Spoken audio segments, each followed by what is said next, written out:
For the first time, you're getting a new view of yourself and a new understanding of what's going on under your, in your head.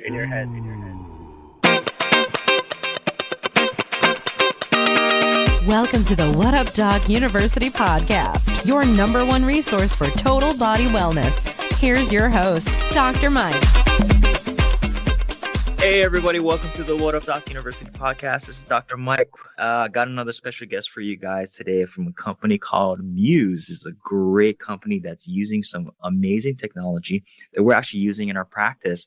And we have one of the co-founders on our call today, Mr. Trevor Coleman. And Trevor has been involved with a company that's really making an impact on the world. And I really love this product, guys, and I've seen a lot of positive changes in our patients, in myself. So, Trevor, are you there? Yes, I'm here. Hi. How are you doing this morning? Oh, it's great. It's a lovely, clear, and snowy day here in Toronto. So it's cold but clear, which is always the best you can hope for in winter. Oh my gosh, are you guys getting snow out there? We haven't been too much. It's settled down quite a bit, which is nice. Well, tell us a little bit about yourself. Yeah, so my job here is I'm a co-founder, as you mentioned, but I'm also the chief product officer. So I look after the user experience for all of our products, and I'm basically involved in making sure that what we make is something that's useful, that it actually helps people, and that it does it in a way that's easy to use and fun and engaging. Nice. So now let's go back a little bit. How old is the company? When did you guys found it? And tell us the story behind it all. Sure. So the company really started, my co-founders, Ariel and Chris, were working with Dr. Steve Mann in his private lab. He's a University of Toronto professor who studies wearable technologies.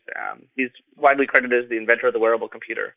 And they were working with this EEG technology, which reads the electrical signals out of your brain. And in the late 90s and early 2000s, computing power got to the point where you could do real-time analysis on these signals and pull out information that's meaningful and valuable and useful. And so they started doing things like concerts where 40 people would all be controlling the music and the environment with their brainwaves, or hot tubs where you'd control the jets in the hot tub were actually controlled by the minds of the people sitting in the hot tubs, which was really amazing. And they brought me on because I was at the time in events and promotions. I had a talent agency and I did event promotion, and so we started working on a company to start and bring this technology to the masses. For the first couple of years, we did sort of the biggest and coolest things we could find. So we did an installation at the Vancouver Olympics where people controlled the lights on the CN Tower, Niagara Falls, and the Parliament buildings in Canada, all using their mind from a couple thousand kilometers away. And we did a number of other installations for various government and marketing agencies, things like that. Over time, we really wanted to start to build something that had a more permanent, lasting impact on the world and do good. And that's where the idea for Muse was born. And Muse is a product we made, designed entirely in-house, and it is a brain-sensing headband that basically trains you to do these focused attention exercises, which are very similar to something like mindfulness meditation. And what they're training is your brain's ability to focus. We call that the skill of attention. And then there's other skill called meta-attention, which is your brain's ability to be aware of where its attention is and to move it around and to keep it where it wants it. And so that's what we've been working on for the last, 3 years now, since we really started in earnest. And we just went to market in July of last year, and it's been amazing to see it out in the world and see how it's going. That's amazing. I first saw it latter part of last year, and I started getting into it.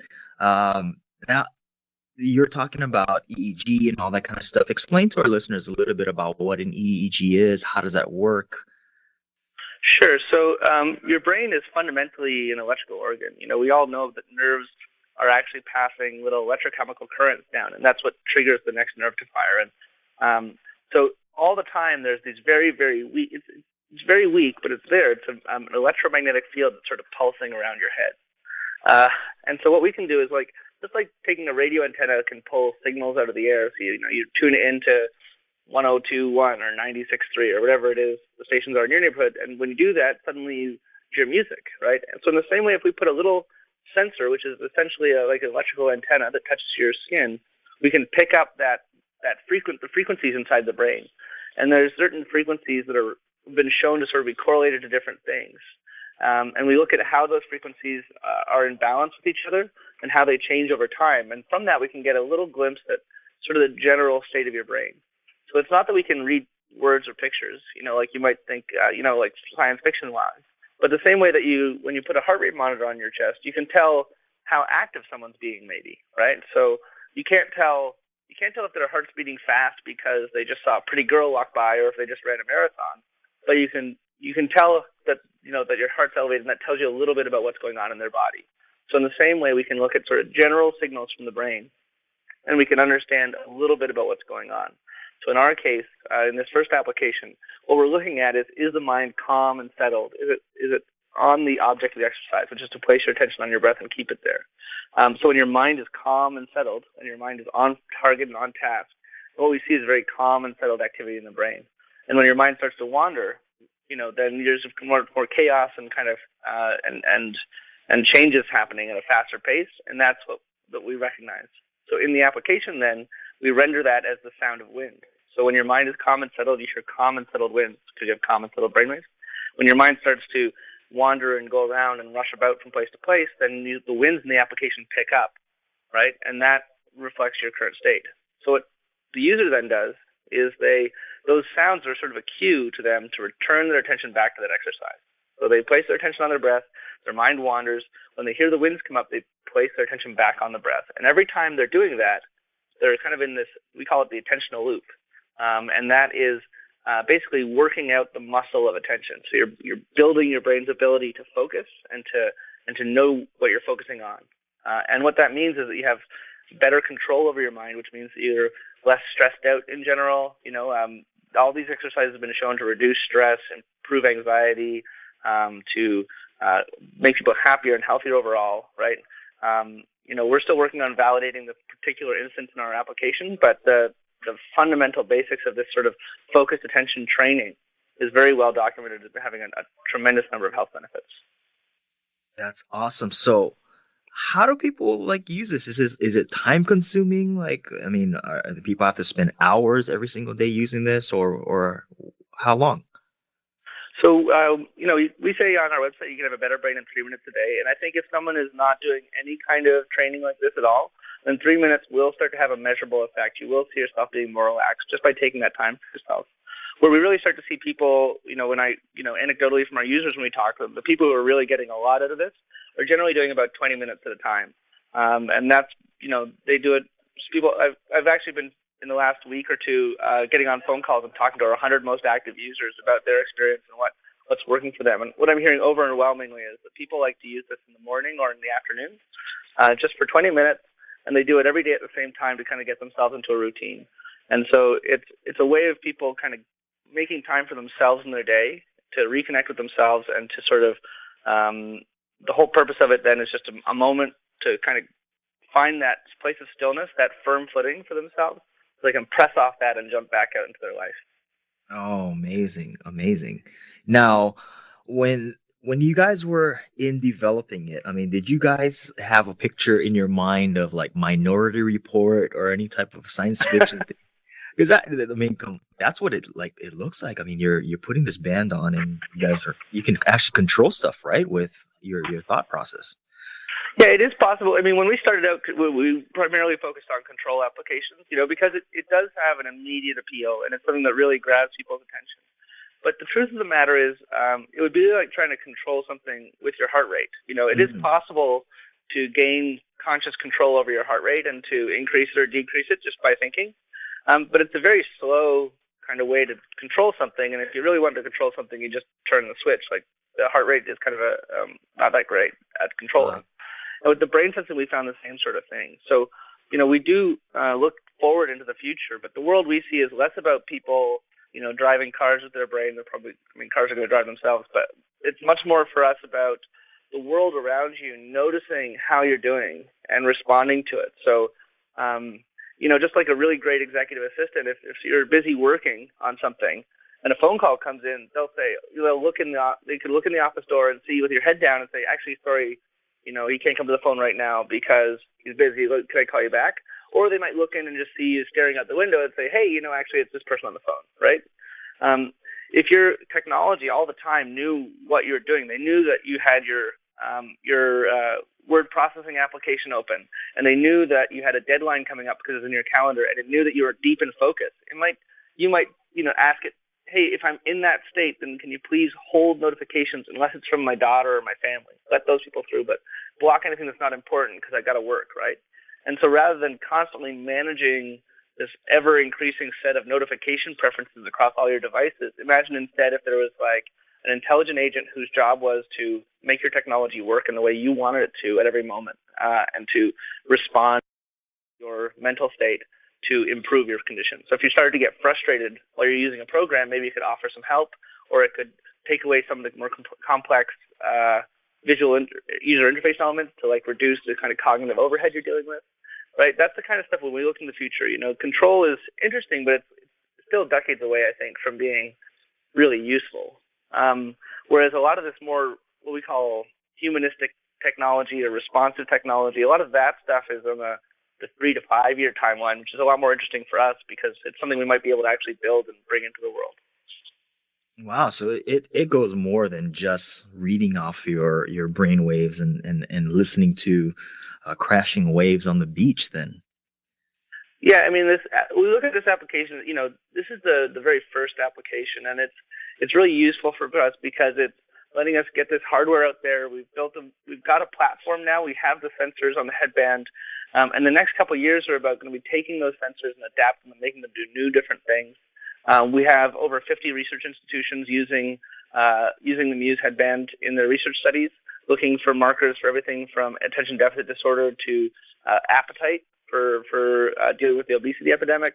There's just amazing work being done all the time, and what we're hoping is that we can be the company that brings those amazing new developments out of the laboratory and into the market and makes them accessible to people at home, because our primary ability here is to synthesize these very complex ideas, take this technology that, just a few years ago was only the domain of hospitals and laboratories, and it's now something that, you can take home. And we've had 70, I think our oldest user we've had use this is like a 75-year-old who was able to take the headband, get it set up, paired to the phone, and have their first session, right? So this is someone, who is, for whom technology is challenging, but they were able to engage with an EEG-based neurofeedback device. Sorry, you might hear my dog in the background. She's our office dog. But engage with a neurofeedback device without any training, right? And so that's what we do, is we help make this technology accessible and understandable and easy to use. And what we're hoping to do is to start facilitating the transfer of these technologies from laboratories around the world into the market, into the hands of people who really need them, who we could help with things like epilepsy, attention deficit, stress and anxiety, all that sort of stuff. Yeah, one of the big things we focus on in my practice is dealing with stress and managing and the whole stress mechanism and its effect it has upon your body, the detrimental effects, and then how to turn that around. And we used to do a lot of work with very expensive biofeedback equipment. And then when I saw, Muse come out, I was like, oh my gosh, for what it does, the technology and the advancements, and more so the price point, it was just like a no-brainer, for my practice. So you guys see a lot of, is this very useful for people that have attention deficit disorder, anxiety, and that kind of stuff? So I have to be, careful from a legal perspective what we say about it, but what we've certainly seen, we're in the process of doing validation on all those use cases. And we know that the exercise at the core of the application has been shown to have huge benefits for instance, for stress and for attention deficit disorder. And we're looking at, we've kind of taken that knowledge and encoded it into our application, made our application, embody that. And we think that there's going to be tremendous opportunity. Definitely what I hear from our users. So if you read the reviews on, say, Amazon or on any other place where people are posting reviews about this, there's some people are saying, I've tried everything for my ADD and this actually works. There's people saying that they're treating their kids better because they're less stressed out, like they're not reacting the same way. And those are the stories I'm hearing when I'm talking to our 100 users all the time, is that's what's going on. And I think that, as we get the more validation, we'll see that. for attention deficit disorder specifically, neurofeedback with EEG machine has been already proven to be as effective as Ritalin. There's a study that shows that for ADD treatments, 10 one-hour sessions with a neurofeedback device are as effective as Ritalin in preventing the symptoms of attention deficit disorder, and that those effects persist for 6 months after the treatment. So it's a really exciting time to be working on this technology.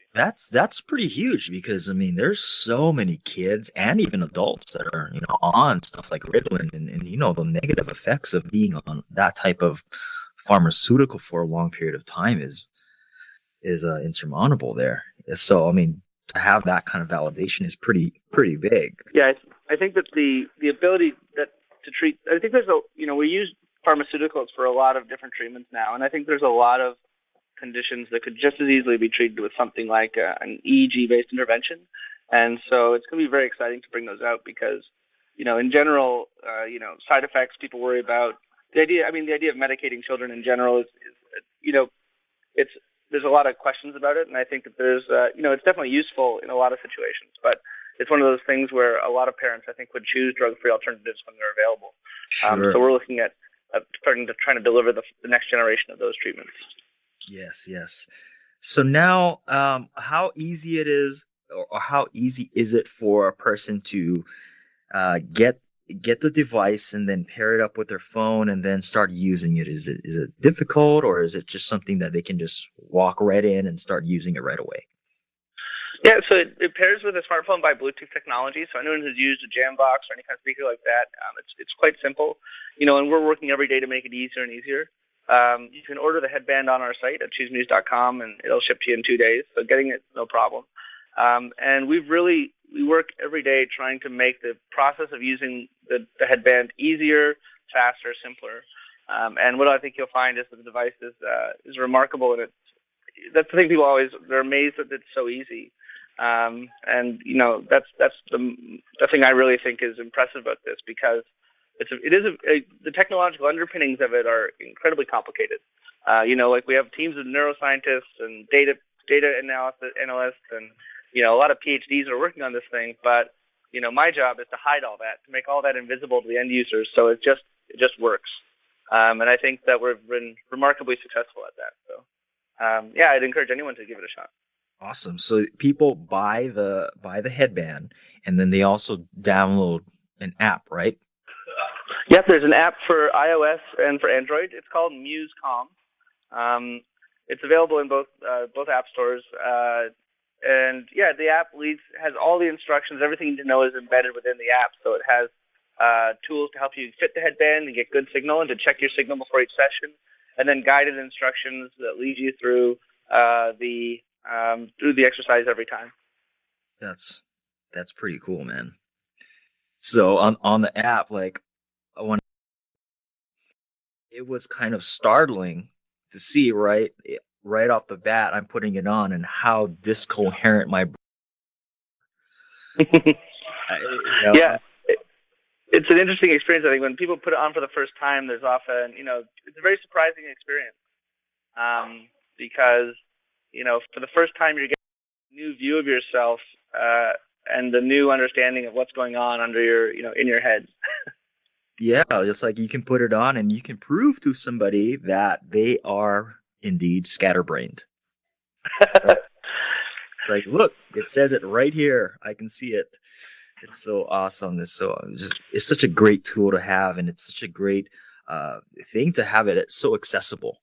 Like I said before, technology like this years ago was not even in the reaches of most people, and to have this out in the world, I think you guys are making a big dent in this universe, man.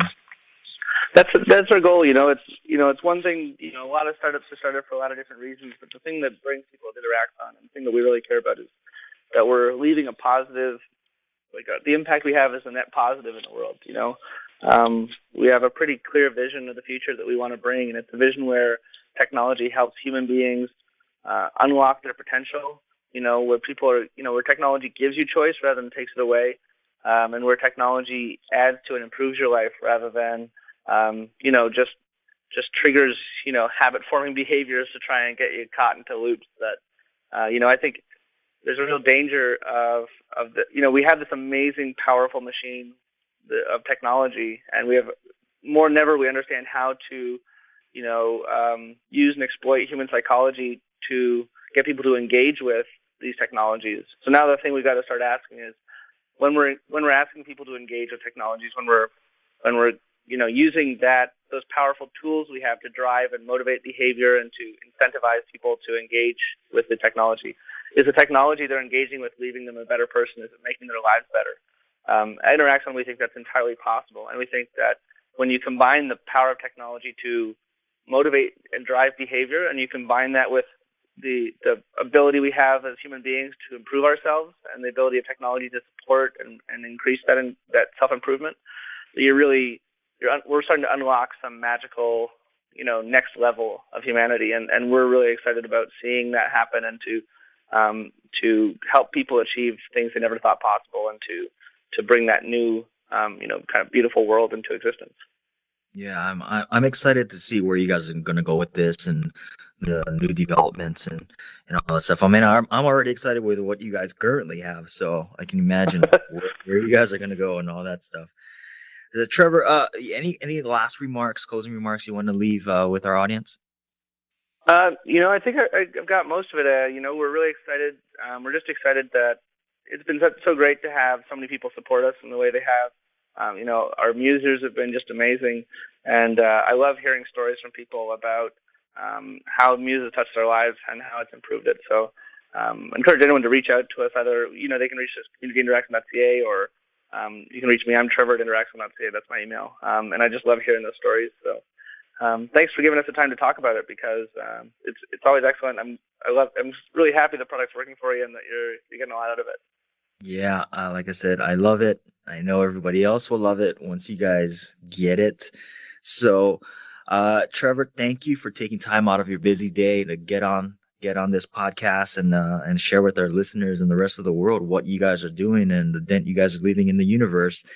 And everybody get a Muse now. Get one for your dog, your cat, whoever, and let's go out and make a better world. Awesome. Yeah, and just at the end, I'll just mention you can get it on Amazon, or it's at our website, choosemuse.com. You can find out more about it. Cool. All right, guys, there you have it. choosemuse.com. Well, there you go. I hope you enjoyed this episode with the Muse with Trevor Coleman, the co-founder and the chief product officer. I hope you guys learned a little bit about the importance of knowing your brain health activity, knowing that the electrical activity in your brain can actually be controlled, and that by using a tool like Muse would actually help you to see what your brain is doing and how you can better improve your brain. Now, if you wanted to get a Muse, head on over to our website. We're actually now an affiliate for them. We carry Muse headbands on What Up Doc University. So head on over to whatupdocuniversity.com/episode 3. If you are listening to this on a podcast, that's the web address you want to go to. If you're already on that site already, on that page on the site, just click down all the way to the bottom and you'll see the little box that has the Muse headband. Click on it, order it. And then what I want you guys to do is come back and tell us your story. Tell us how you did with Muse and how it's helped you, and what you're using it for to give you better total body wellness. Make sure you subscribe to our podcast through iTunes, through Stitcher, through Blueberry, and come back often and listen to all the things that we got for you. And make sure you stay tuned for our next week's episode, where we talk about the importance of balancing out your body's pH levels and how having an unbalanced pH level in your body is affecting your health. So stay tuned. Come back to What Up Doc University podcast.